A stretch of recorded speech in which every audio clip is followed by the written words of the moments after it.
All right, we're back in the office. I'm in my work gear. I stink. I've been playing five-a-side and my trim is, dusty, but I'm getting a trim on Friday, thank God. We're here today to talk about Pokevend going into 2026, how we're going to be approaching it, maybe some mistakes we made a little bit last year, also what I think of collectibles in the short and long term, and maybe this video can also help people who are looking to start a Pokemon card business as well. Maybe they can take some information from this video. So yeah, let's crack on.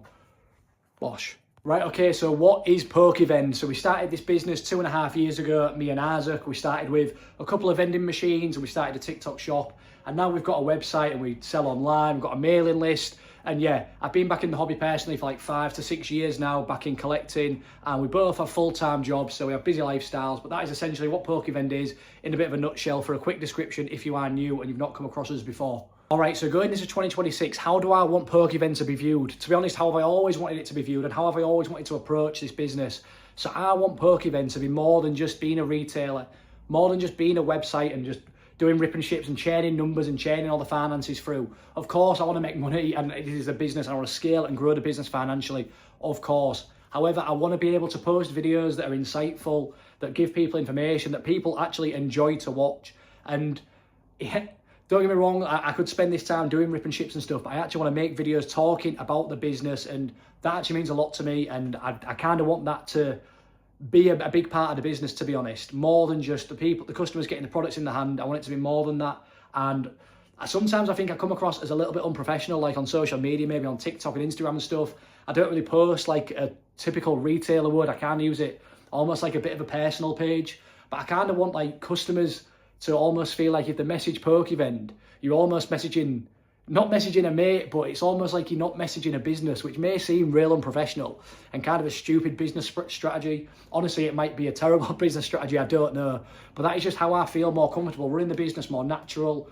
Obviously, this is a hobby for me as well, so I don't want to be looked at as some almost like professional outlet. It was like an online retailer. Maybe that's stupid, maybe it's not, I don't know, but that is just how I want to run this business. And it comes with posting more content, being honest about the business, trying to post some like videos like I have from Japan recently with the kind of vloggy stuff, which is done all right. I mean, not the kind of usual stuff I post, but it's done all right, and I enjoyed making the videos. And that doing stuff like that means just as much to me as getting some money and making money as the business, growing the business financially. I just see that as just as important, and I enjoy that side more, to be honest. So that's how I want Pokevend to be viewed going in 2026. I've tried to record this clip so many times and I feel like I've described it best in this one, so I'll finally get it into the video. I don't want to come across as unprofessional because I'm not unprofessional. I'm very professional in the work that I do in my actual job, and I do have a professional side to me, but bringing that into Pokevend just doesn't seem natural, and it's kind of not really fun for me to do it that way. I almost want customers, if they're looking at messaging us, when I say about the mate thing, it's almost just like, I want them to feel like they can message and it just be like a comfortable conversation. They feel like they can ask anything. They're not going to get any bollocks back, and it's just comfortable, really. I don't really know how to explain it. It is kind of difficult, but that's the kind of relationship I want with people that happen to watch our stuff, and also people who are customers for us. I just want it to be easygoing, kind of like a natural relationship rather than retailer and customer. Maybe this is a bad business strategy. Honestly, it could well be. It's not even a strategy, it's just how I naturally want to run the business. I'm not choosing to do it that way. I'm doing it the natural way, and that's kind of just how it goes. But yeah, that's kind of enough about the professional side of it. It's just, I wanted to kind of explain that and maybe get some people's thoughts. Let me know in the comments what you think about that, if you think it's a good or bad thing. And yeah, I don't know.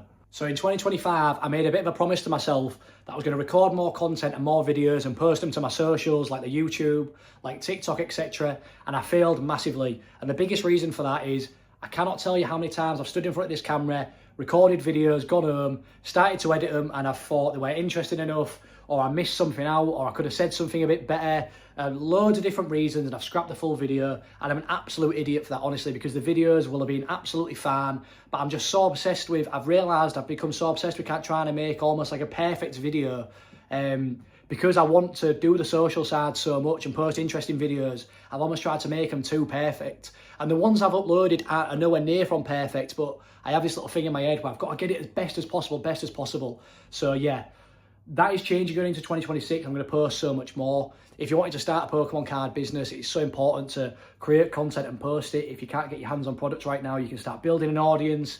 That is super important. And yes, I'm a hypocrite for this because I'm telling people, yeah, record videos and post them, and I'm terrible at it myself. Funnily enough, I'm a hypocrite again, because I literally tried to record this video last night, got home, started editing it, didn't like it, so I've come back tonight to do it again. So I am a hypocrite, but I just really wanted to get this video as best as possible. I really did, but I'm going to stop messing around as much in 2026. So the other day I posted onto Instagram a little 2025 reflection post, kind of talking about the chaos of 2025, a chaotic year as it has been every year since I started this business, and we're going into 2026 chaotic, and I won't have it any other way.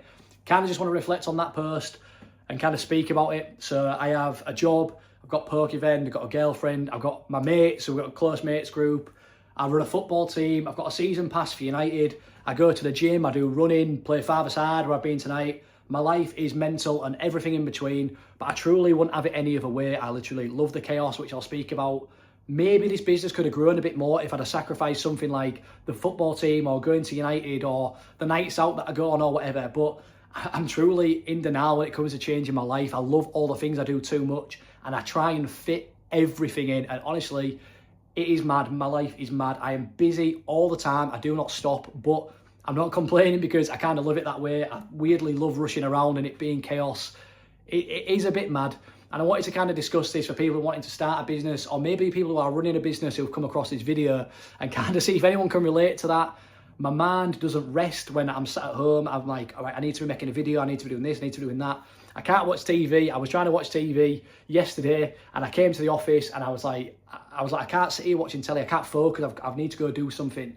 That's what it's like, and I literally wouldn't change it. I know it sounds ridiculous, but that truly is the situation. So if you do want to start a business like this and you fall in love with it like I do, you put so much time into it and effort, and it's all worth it. But yeah, it does kind of consume your life a bit. But I wanted to reflect a bit on that post and kind of just, yeah, 2026 is going to be super different. I've bought a planner, which, you know, like, well done, mate. You bought a planner, bloody hell. What's that? Revolutionary? Revolutionary's bought a planner, but seriously, that is going to help me so much.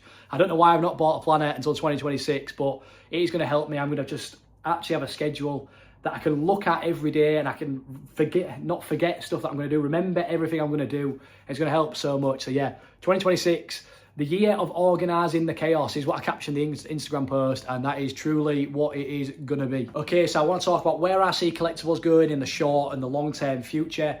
This video probably hasn't been that informative so far, or interesting to be honest, but this is a video I just wanted to put out, kind of talking about the business a little bit and going into 2026, because a little bit of a reminder to myself and to people who do watch the videos, kind of what we're going to be looking to do and what we want to stand for going forward. But yeah, collectibles in the short term, obviously things have been going mental. Now, I don't want to focus on scalping. I kind of want to make a little bit of a different point on the scalping thing, that you've made, obviously people talk about it all the time and the effect we've had on the market, etc. But I do not want all this talk about scalpers to make people overlook how much genuine, true growth that the TCG world is getting, and the world of collectibles. There is a genuine collector mindset from a lot of people who are coming into the hobby. Yes, there are scalpers, and yes, there are people coming in and flipping. They do exist. I know that. We all know that. We all know it's affecting the market. But trust me, I believe when these scalpers dip, which they will eventually, yes, market will drop and all that stuff, but collectibles are just becoming so incredibly popular. People are really catching on now and really starting to love this stuff. I mean, I feel like I've kind of seen this come in for a few years, honestly. I really have. And I believe in this business, and I believe in collectibles in general. I have people who in my local area who I know who message me now, and they're asking and they're saying they're getting into it and they love it. People I never thought would get into this stuff. It's kind of mad, to be honest. But I just truly believe in collectibles so much. As much as there is negativity with all the scalping and stuff, there's also a lot of positivity with how many people are coming in and enjoying collectibles and going to card show, whether it's Pokemon, whether it's One Piece, whether it's sports cards that are going crazy with the patches and the serialized cards and numbers cards. It's going mad. We've got professional athletes getting into collecting, or ones who have been in it for a while and posting about it. They're bringing their followers in. I see a lot of positivity as well. Yeah, the scalping sucks, I know, but I kind of want to look at the other side and talk about that, because I think it's really, really important to talk about, honestly, because it's a real positive thing. Physical goods are something that are kind of, we're moving on past now. Everything's going digital, like DVDs, or everything's on Netflix or streaming, or people watch streamers now rather than the TV, and CDs, everything's on Spotify or Apple Music, etc, etc. But trading cards, I just simply do not believe you can replace trading cards. People love the physical copies for having the artwork and owning it physically. People do love the money side. People love ripping packs. People love collecting master sets. People love going to card shows and seeing things, everything there in front of them. They can pick cards up, they can look at them, they can buy stuff and have it there and then physically. I don't think you can ever replace that, which is so important, and that is never ever going to be replaced. I think that the release of Pokemon TCG Pocket kind of proves that. It has done unbelievably well. It's a great app, and I don't really use it, to be honest, but I know people love it. It is a great app, and how well it's done unbelievable, made so much money, but it's not going to replace the physical side. The physical TCGs are still, Pokemon specifically relating to the TCG app, are still soaring, sales are going crazy, people are still collecting it, and they're doing both because that will never replace the physical copies. Physical collecting will always be a thing with figures, with cards, with signed shirts, with all that stuff. People love collectible stuff.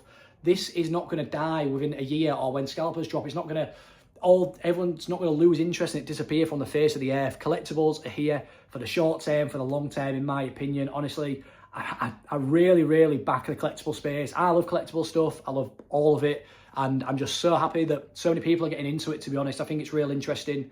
And yeah, I truly believe in this stuff. So please, if you're someone who thinks that, oh, this is just a bubble, it's all going to die and everyone's going to fall off and not care about it. Yes, some people will dip out of it, maybe the wrong type of people. But ultimately, TCGs, collectibles, it's all growing, it's all getting popular, and this is a good thing. It's a good thing for the space, I promise you, and it's going to be a very good thing going forward into the future with the right people in the space. All right, I'm wrapping the video up there. We spoke a little bit about Pokevend going into 2026. There's loads more to discuss, which I will in future videos. We spoke a little bit about collectibles going forward, and yeah, maybe different types of people can take different things from this video. If you're interested in our business, if you want to start your own business, maybe you can take something from it. I don't know, but yeah, going forward, like I say, I'm going to be posting more YouTube videos. If you do, this is where I've got to say like, subscribe, and all that stuff. I find it so cringy telling people to subscribe and stuff. I don't like it. I feel like I'm kind of begging for it. But if you do enjoy this stuff, I do want to grow this channel. So yeah, subscribe, all that stuff, like, comment. It honestly helps out a lot. So yeah, that's it. See you in a bit.